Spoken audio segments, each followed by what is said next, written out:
Now speaking, Frank Morgan, Vice President, Investor Relations. Good morning and welcome to today's call. Our CEO, Sam Hazen, and CFO, Bill Rutherford, will provide some prepared remarks and then we will take questions. Today's call may contain forward-looking statements based on management's current expectations. There are numerous risks, uncertainties and other factors that may cause actual results to differ materially from those expressed today. We may reference non-GAAP financial measures such as adjusted EBITDA. A table providing supplemental information on adjusted EBITDA and reconciling net income attributable to HCA is included in today's press release. After the call, a replay of the call will be available. Now, I'll turn the call over to Sam.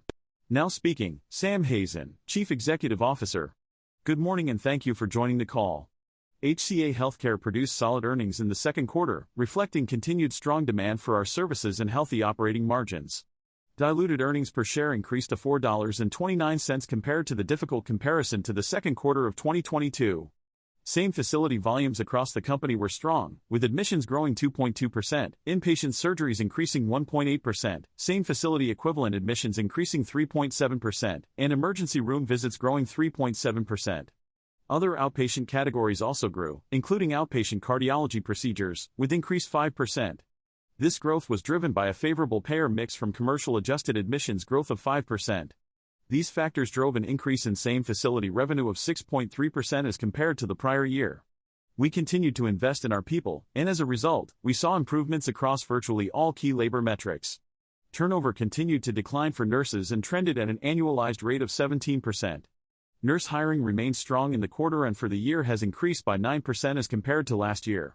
We improved available bed capacity, with instances where we could not accept patients from other hospitals declining to 0.8% of total admissions, down from 1.5% in the first quarter. We updated our earnings guidance for 2023 to reflect this outlook. On July 10th, we announced that we had recently discovered a list of certain information with respect to some of our patients was made available by an unknown and unauthorized party on an online forum. We have confirmed that the list does not include clinical information, payment information or other sensitive information like passwords, driver's license, or social security numbers. Our forensic investigation is ongoing, but this event appears to be a theft from an external storage location that was exclusively used to format email messages. We are in the process of notifying all affected patients in accordance with our legal and regulatory obligations. HCA Healthcare believes the privacy of its patients is a vital part of its mission and remains committed to maintaining the security of their personal information. Now speaking, Bill Rutherford, Chief Financial Officer. In Q2, HCA Healthcare reported consolidated net revenue of $15.86 billion, a 7% increase from the prior year period. This was driven by 4% growth in equivalent admissions and 2.9% increase in revenue per equivalent admission. The company's consolidated adjusted EBITDA margin was 19.3%. HCA completed its transaction to acquire a majority stake in the Valesco joint venture, which reduced consolidated margins approximately 30 basis points. Cash flow from operations increased $845 million in the quarter from $1.63 billion in the prior year to $2.475 billion this year. Capital spending was just over $1.2 billion, and the company paid $164 million in dividends and repurchased $915 million of its stock during the quarter. The debt-to-adjusted EBITDA leverage ratio remains near the low end of the stated leverage range of 3 times to 4 times. For the full year 2023, HCA expects revenues to range between $63.25 billion and $64.75 billion, net income attributable to HCA Healthcare to range between $4.9 billion and $5.255 billion. Adjusted EBITDA to range between $12.3 billion and $12.8 billion, diluted earnings per share to range between $17.70 and $18.90, and capital spending to approximate $4.7 billion. Credit Suisse analyst A.J. Rice inquired, could you comment on the performance of your divisions in Florida and Texas, as well as any pent-up demand you're seeing in Medicare Advantage? Sam Hazen replied, thank you, AJ. Our volume growth was broad-based across our divisions with 13 out of 16 showing admission growth and adjusted admission growth. We had a couple of divisions that struggled, but they were isolated in Florida and the Midwest. 72% of our hospitals have greater than 2% admission growth for the year, even with some pressure from COVID. We also have 50% of our hospitals with inpatient surgery growth above 2%. This speaks to the strength of our markets, competitive positioning of our facilities, and ongoing network and physician development. RBC Capital Markets analyst Ben Hendricks inquired, can you provide more detail on SWB, supplies and other operating expenses for the second half of the year, particularly professional fees? Are there any changes to the typical cadence that we should be aware of? Bill Rutherford replied, Ben, I believe our updated guidance reflects the market's performance and our year-to-date growth opportunities. We expect our margin profile to be slightly better in the second half of the year. Salary, wages, and benefits as a percent of revenue are running mostly where they're running year-to-date, and we don't anticipate any additional pressure on professional fees. SVB Leerink Partners analyst Whit Mayo inquired, what was the change in contract labor throughout the quarter, and what are the expectations for the second half of the year? Bill Rutherford replied, we're pleased with the labor environment. Our contract labor is down 20% year-over-year and improved sequentially between Q2 and Q1. Hiring metrics are up and turnover is down, which bodes well for the rest of the year. Contract labor cost as a percentage of our SWB was 6.8%, and we anticipate further improvement as our new hires complete their orientation process.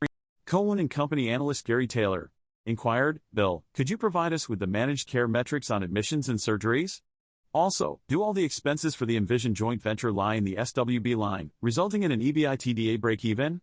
Bill Rutherford replied, Gary, our managed care admissions were up 4% in the quarter and adjusted admissions were 5%. Emergency visits managed care were up 9.8%. We're pleased with the favorable payer mix that we're seeing, which is reflected in the commercial trends. The Valesco joint venture is close to break-even with 70 to 75% of the revenue coming from SWB and the rest from other operating. The total revenue for the quarter was just north of $220 million. Wolfe Research analyst Justin Lake inquired, what drove pricing in the second quarter, given strong acuity and payer mix? What volume guidance do you expect for the back half of the year? Bill Rutherford replied, yes, Justin, COVID had an impact on our revenue last year with $40 million in support payments that we don't have this year. Our admissions were 3% of total last year and 1% this year. We expect our volume projections for the rest of the year to remain consistent with what we've seen thus far, minus 3.3% same facility admissions year to date and 5 to 6% adjusted admissions. Deutsche Bank analyst Pito Chickering inquired, what is the expected EBITDA upside from the revenue raise in 2023 compared to pre-COVID years? Bill Rutherford replied, I expect the labor market to continue to improve, which should result in a slightly better margin profile for the second half of the year. This, combined with other factors, has led us to raise our guidance by $450 million from the start of the year. Sam Hazen replied, I'd like to add that the labor market and hospital-based physician dynamics have been unprecedented over the last 3 years. We've seen our margins increase compared to 2019, despite these macro forces. Our competitive positioning has improved and our market share has grown. We believe we have the ability to adjust to these factors and continue to move forward with our strategy, generating the results we all want. Mizuho Securities analyst Ann Hines inquired, do you have any observations on how Medicaid determinations is impacting your business in Texas? Do you have anything from Medicaid determinations in your guidance? Do you think this process will be a positive or negative for HCA? Bill Rutherford replied, thanks for the question. We haven't seen any material impact on our business from Medicaid redetermination yet. We are actively helping patients who have been redetermined to gain coverage in employer-sponsored plans or the health insurance marketplace. We remain encouraged by the studies we've seen and believe there could be positive trends in the long run, but we'll have to wait and see how it plays out. Bank of America Merrill Lynch analyst Kevin Fischbeck inquired, what factors are you considering when forecasting volume growth in the back half of the year? Sam Hazen replied, Kevin, population growth in our markets is strong and we're investing significantly in our strategy and positioning to respond to patient needs. This is driving solid demand for healthcare services. We're seeing our overall volume assumptions supported by acuity and a positive payer mix dynamic. Commercial admissions have outpaced total admissions, likely due to a strong economy and job positioning in our communities. We're optimistic this trend will continue into the last half of this year and near future. Bill Rutherford replied, when it comes to projecting going forward, we take all factors into consideration, including our year-to-date performance. We initially expected 1 to 2% admission growth and mid-single-digit outpatient growth. However, we're now seeing 3% admission growth and 5.5% adjusted admission growth, which is informing our position for the rest of the year. We anticipate 3% equivalent admission growth for the full year, with good outpatient revenue growth supporting a 5 to 6% equivalent admission expectation. Sam Hazen replied, yeah, our investments in our networks are at an all-time high. We have the largest pipeline of projects in motion, including robust outpatient development and other inpatient and facility needs. Our capital investments for later 23, 24, and early 25 are more robust than we've seen in recent years. Jefferies analyst Brian Tanquilut inquired, what opportunities exist to reduce the 30 basis point drag from Envision? Sam Hazen replied, the backdrop in the hospital-based physician space has been difficult due to multiple factors. We had to respond to these pressures to maintain capacity and service availability. We've increased our earnings expectations for the year despite these challenges. We don't anticipate the same level of pressure in the second half of the year, although there will be some. With the Valesco operations, we have a platform that gives us the potential to better respond to these type of challenges and possibly integrate hospital-based physicians into our hospital operations more effectively, producing better clinical performance, efficiency, and growth. We have a pattern of responding to different operational challenges, such as labor, physician costs, and uninsured. In the short run, they can create individual pressure, but the scale of HCA, the resources we have, and our ability to execute allows us to move through these pressures over time and get where we want to be. AllianceBernstein analyst Lance Wilkes inquired, "What initiatives are you investing in to leverage digital health and AI, and what opportunities do you see for the organization long term?" Sam Hazen replied, "I'm very excited about our digital agenda and the potential it holds for us. We are investing in a new clinical system that will allow us to move data to the cloud more quickly and efficiently. We are also introducing care transformation innovation, which we believe will improve care processes, reduce variation, and create better quality and more efficiency. We are partnering with sophisticated companies to help us leverage artificial intelligence to further accelerate our agenda. We view AI as a positive potential for us in a very significant way." UBS analyst Andrew Mock inquired, "Can you explain the pricing and mix trends across your outpatient platform that are causing unit revenue to decline this quarter?" Bill Rutherford replied, "We're pleased with the strong outpatient growth we've seen this quarter. Our mid-single-digit expectation was exceeded, with emergency room volume up 3.7% and outpatient surgical growth up 3.3%. We're also pleased with the blend of revenue per unit across surgical, emergency room and diagnostic services." Sam Hazen replied, "Yes, our second quarter outpatient revenue growth was up over the first quarter. We saw acceleration in this area due to a mix of physician, clinics, urgent care and cardiology procedures. We continue to get the targeted price increases we want in both our inpatient and outpatient businesses, resulting in solid growth." JP Morgan Chase & Company analyst Calvin Sternick inquired, "What is the current status of the commercial rate cycle for 2024 and 2025? Bill Rutherford replied, "Yes, our rates are evolving consistently. We're seeing mid-single-digit rates and we've contracted for 70% of our 24 rates. Our relationships with major payers remain strong and we're pleased with the progress we're making." Stevens Incorporated analyst Scott Fidel inquired, "What changes, if any, have you seen in managed care payers' behaviors regarding prior authorization and utilization management? Is the slight raise in CapEx related to general investments or specific projects?" Bill Rutherford replied, "Yes, as we've mentioned before, authorization and medical necessity reviews have increased. We work with our payers to ensure our positions are defended and to minimize the friction in the process. Our strong cash flow allows us to invest in growth opportunities, which is reflected in our CapEx." Sam Hazen replied, "We've acquired land for future expansion in fast-growing markets, which has increased our capital spending. We believe these are long-term beneficial decisions." Citi analyst Jason Casorla inquired, "What inning are you in with regards to labor efforts and programs, and what outputs do you expect to see on turnover and retention?" Sam Hazen replied, "Yes, thank you for that question. We've invested heavily in our people agenda over the past few years, increasing our recruiting capacity and seeing strong hiring. Our retention efforts are improving, with turnover approaching pre-pandemic levels. We expect contract labor to improve in the second half of the year, and we're investing in workforce development initiatives such as Galen College of Nursing and Centers for Clinical Advancement.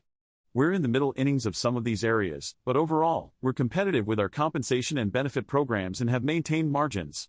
Goldman Sachs analyst Jamie Purse inquired, "Can you provide an outlook for the third quarter?